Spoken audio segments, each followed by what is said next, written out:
Le film est assez atypique, je trouve, pas seulement par le sujet, mais je trouve aussi par cette réussite de faire un film en langue anglaise, une coproduction franco-germano-hongroise.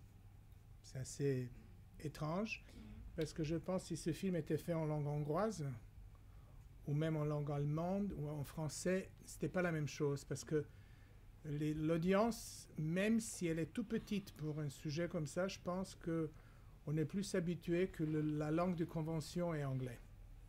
Parce que on est plus habitué de voir des films où la langue peut être n'importe quelle langue en langue anglaise.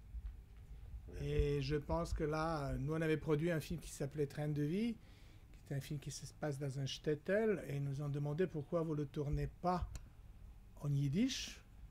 Mais ça, on ne tourne pas les films en latin ou des choses comme ça. Et deuxièmement, on ne pouvait pas le tourner en anglais parce que autrement le film ne pouvait pas se faire, parce que ce n'était pas un film en langue française. Et on l'avait fait en français. On a essayé de trouver les solutions, les accents ou pas. Et des choses. C'est toujours très très compliqué quand on arrive à ça. Et mais bon, là on a fait aussi pour les acteurs, parce qu'Eva Green, elle est française. Voilà, elle est française, Eva Green. Hein. Et elle vit à Londres, elle est française. Et elle a appris très bien l'anglais, comme vous voyez.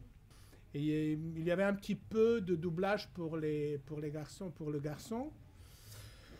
Et pour les autres aussi, mais ça s'est passé très très bien, parce que vous savez bien que les films doublés en anglais ne marchent pas en Angleterre ou dans le marché anglo-saxon.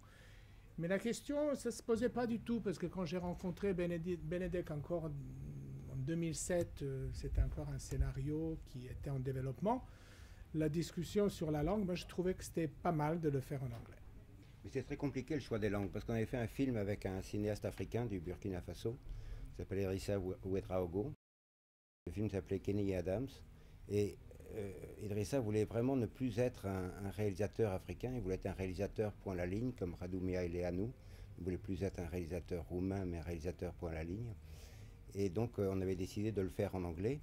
Et quand le film qui a été sélectionné à Cannes est passé, les gens ont eu du mal à comprendre pourquoi finalement on parlait en anglais, alors qu'il y a beaucoup de pays d'Afrique qui sont anglo-saxons.